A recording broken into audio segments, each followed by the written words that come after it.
Hello everyone, Grzegorz Baran here. There are many ways to create photorealistic PBR materials. One of them is to create a material using just a single image. And this is something I'm going to present in this video. I'm going to show how to create a seamless PBR environment material using a single image-based reconstruction technique with Substance Alchemist. So let's begin. A single image-based reconstruction as a technique is known since quite a long time. This is definitely the fastest way to get photorealistic materials, but results are quite unpredictable and the surface details are often physically incorrect.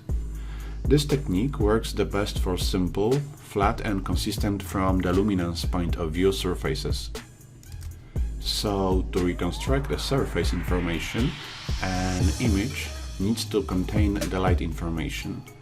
The single image-based reconstruction as a process can be split into three key steps: the image capture, the image tweaking, and reconstruction itself. The image capture is definitely the most important part of the process. Only reconstruction based on a good image makes sense.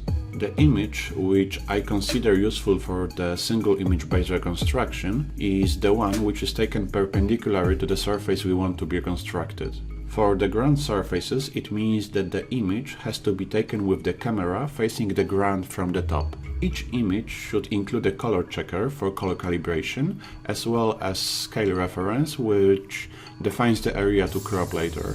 Also, any image to be considered as useful for reconstruction needs to be as sharp and consistent from the light point of view as possible. For this reconstruction, I picked a pebble surface. This is quite complex but still predictable surface with a lot of height differences. This type of surface works very well to test if the software does the job correctly or not, and in which areas of reconstruction it struggles. To avoid direct shadows casted by the sun, I picked the area hidden in a cliff's shadow. To define the area, I used two folded rulers. I extended them to 180 centimeters and put them in X and Y axis. As I mentioned, they should help me to frame the camera view correctly, but also as a crop guides later.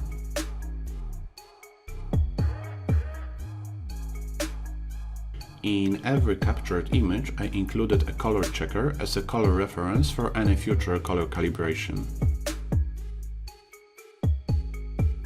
To capture the surface, I experimented with two different tools.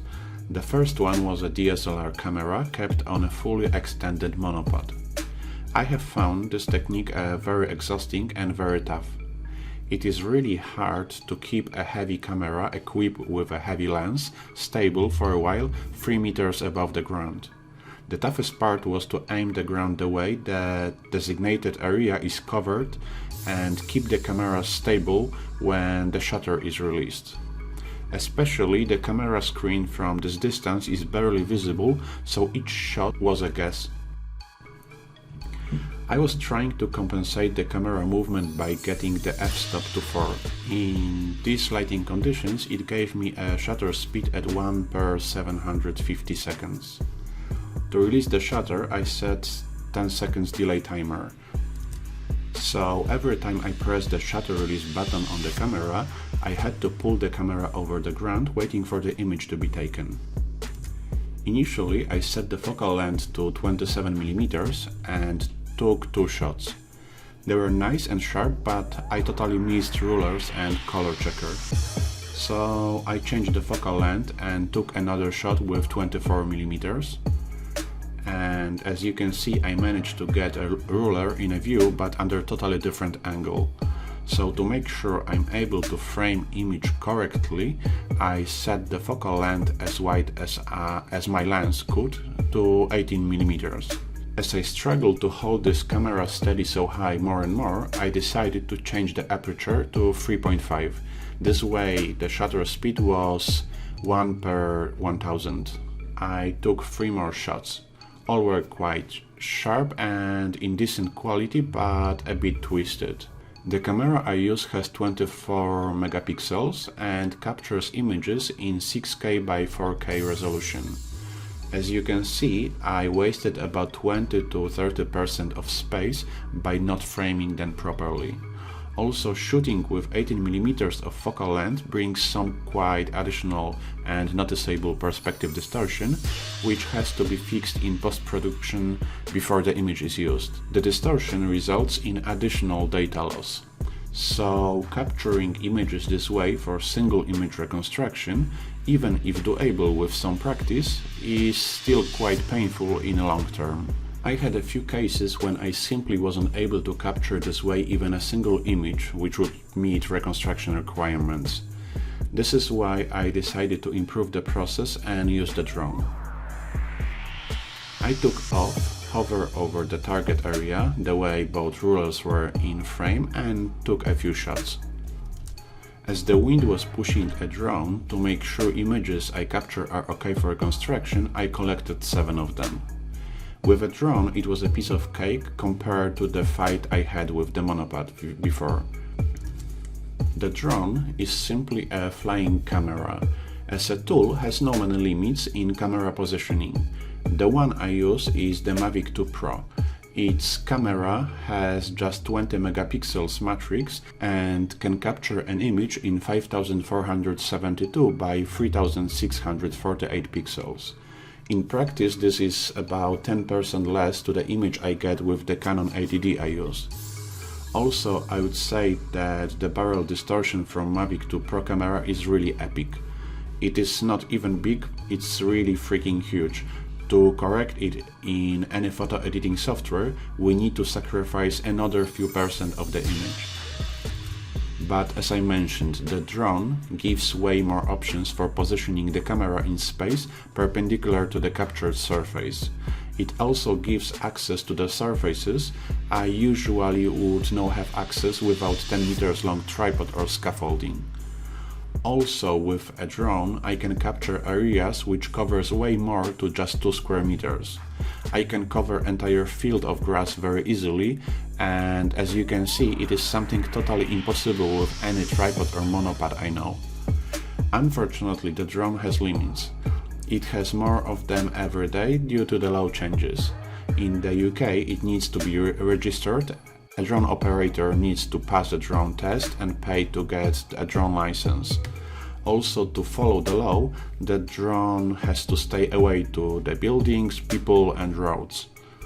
But also, even if it's legal, shooting in a forest with a lot of branches hanging around using a drone seems to be quite risky. The other big downside of the drone for ground captures is that the drone generates the air draft beneath. Rotors generate quite decent blow, which even when the drone is above 2 meters over the ground, still affects certain types of surfaces below. So it is very hard to capture a grass or sand, not even mentioning fallen leaves, which are very vulnerable for any form of wind. So I would say that for a single image-based reconstruction, a standard DSLR camera is still an option and sometimes the only choice. And here they are, 7 raw images captured with the drone and 6 raw images captured with the DSLR camera. Now I just need to pick the best one for further processing. To edit any raw files, I use Photolab as it supports all cameras I use.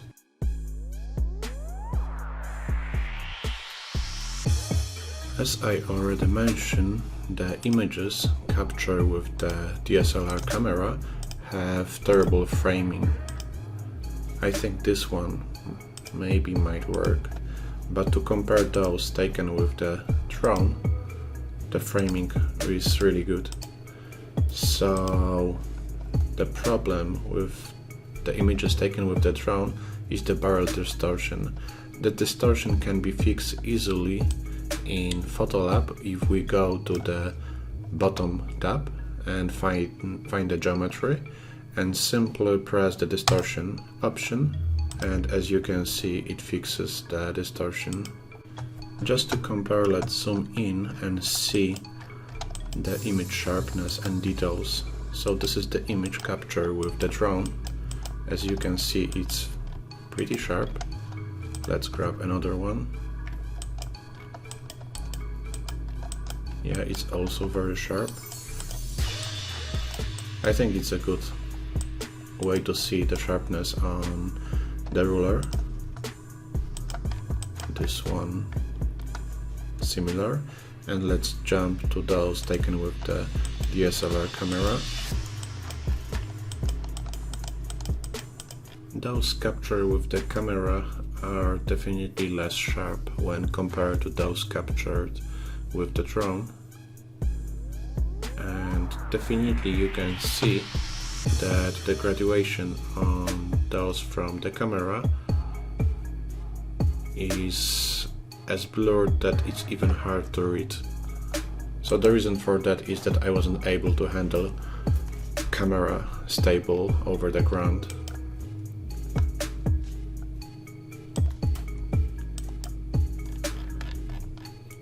So let's decide which picture do we get.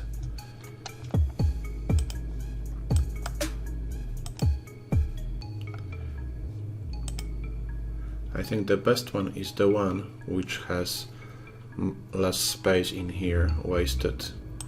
So in here we are wasting some space on the top and to the bottom, same in here. In here we are wasting a lot to the bottom. This one is pretty decent, and I think this one is the best one. Let's zoom in to see how sharp it is. I think it's sharp enough. Okay, so let's pick this one, and the first step we need to do with the image is to calibrate the color. So we can calibrate the color simply by setting the white balance. So to do this we need to pick the color picker in here and select this clip on the color checker, and when it's done we've got color calibrated. So this is the reality. We should remove noise. This is something that shouldn't be done for photogrammetry, but for single image based reconstruction we should do everything to make this image as clean as possible. Let's bring the histogram. Okay, here we have the histogram. I think the color distribution is pretty okay. So what we should fix for sure is the vignetting. So this is that dark space around. If we turn it on, it disappears. What's next? Noise reduction for sure. Chromatic aberration, and I guess that's all. At least for this image. So when it's done, let's export the image. And we can save it as JPEG because for Alchemist 8 bits for single image based reconstruction is totally fine, and it doesn't matter if we use 16 bits, 14 or 8, but we never know what we are going to do in the future, so I would select the TIFF image instead and use 16 bits, even if we use just 8 bits for reconstruction.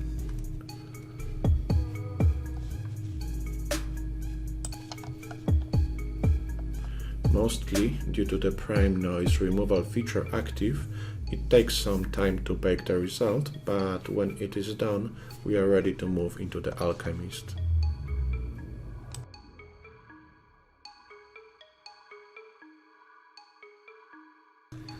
And this is the image I'm going to use to generate a final material. Just to mention that yellowish and brown colors after color calibration are totally fine, even if they don't look natural for us. In reality, all the blue coloring comes from the light bounced from the sky. The real Earth is made with dust, and the dust is in most cases more or less brown. With the image ready, it's time to jump to the Substance Alchemist. Let's set up a project. To the left side we have viewport settings. In here we can see how are we going to live preview the result we are working on. We can change the preview mesh, change environment map, which is the source of the light in the scene, change the camera field of view, and the most important, change the output resolution. Those settings affect the processing time, and if we plan to work on more complex operations like AI-based light removal, or when our PC doesn't have enough processing power, we can simply adjust those settings to our needs. Those settings can be modified anytime. To generate a PBR material based on our image, we need to pick a create mode and bring the image we want to use to the window by dragging and dropping it. Since the image is not square and needs to be cropped, from the selection menu we should pick a Use as Bitmap. As you can see, the image is loaded as Scan1. We can preview it by changing a preview mode to 2D and selecting a Scan1 name from the bottom. Let's hide the left tab to get more space. The single image based reconstruction in Alchemist has a layer structure. So far we have just 2 layers. To apply a new one, we select this icon. This way we bring the pop-up window with all features we can apply. This window can be also bring by pressing a spacebar from the keyboard.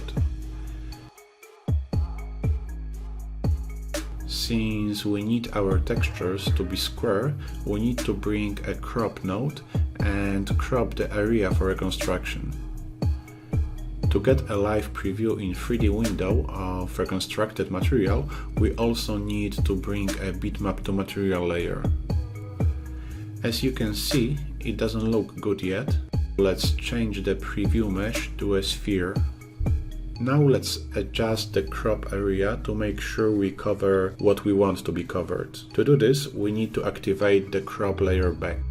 The crop tool doesn't work very well and definitely needs to be improved in the future, since the 2D window doesn't match the result on 3D view. The cropping has to be done then using simple eyeballing technique, and it's pretty random. I used rulers in the image as an aspect ratio and cropping references.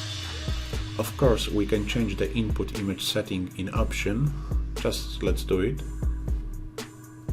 As you can see, it doesn't help much, just changes set of problems. The only way to crop it correctly is still to use rulers as reference and modify the tool as long as they disappear. Hopefully, as far as I know, the crop tool is going to be improved soon.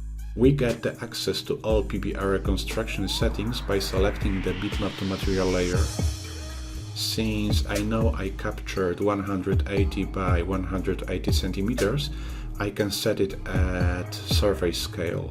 Even with default settings, the Substance Alchemist does a very good job. The normal map is very clean.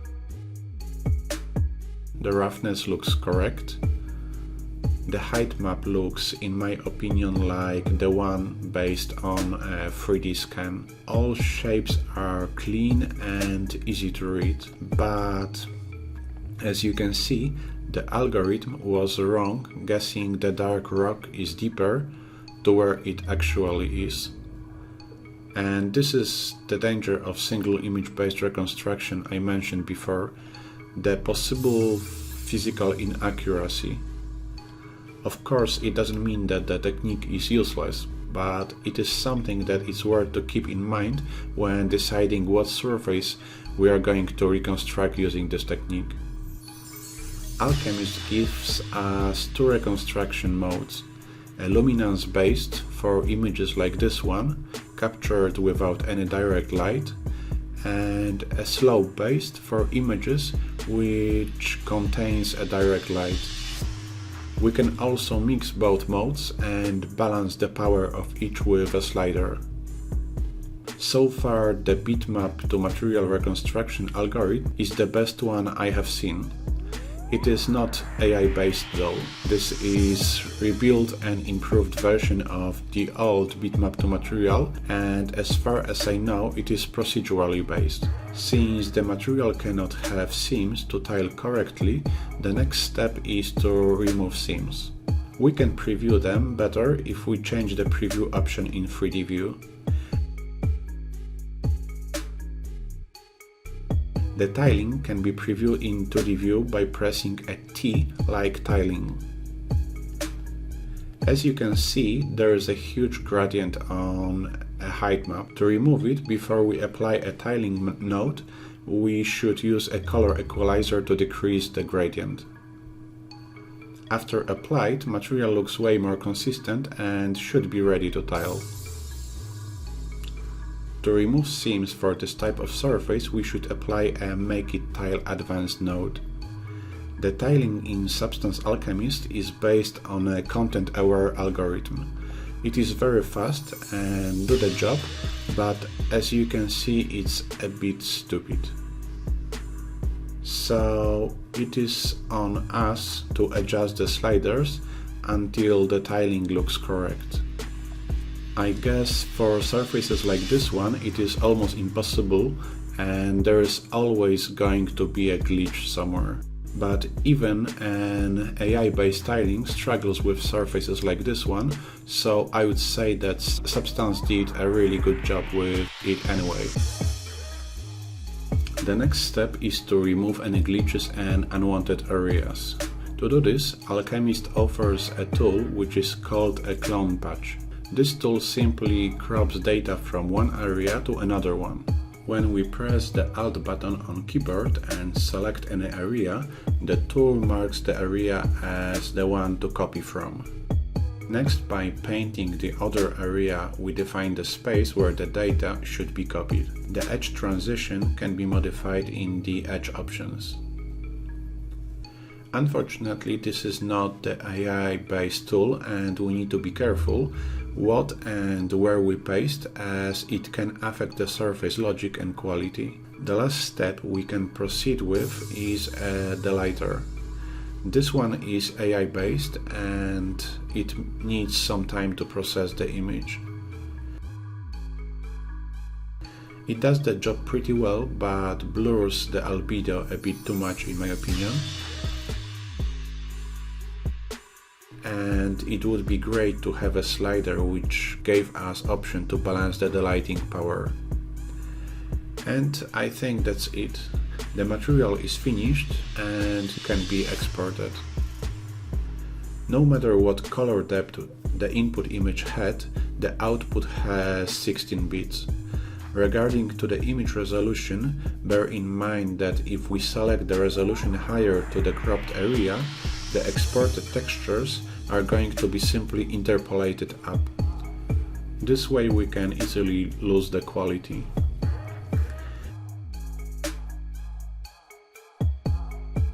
And the material is done. Now can be applied for final testing.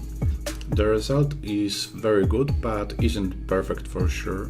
Many features still need to be improved, but it is worth to notice that for this test I picked a really tough surface for the single image based reconstruction. Don't know any software which would do the better job so far. The way Alchemist handled it is very promising, and I'm sure it is going to do an even better job with more consistent and more predictable surfaces.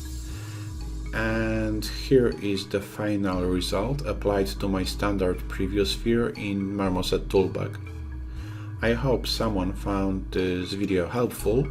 Big thanks for watching and see you in the next one. Bye!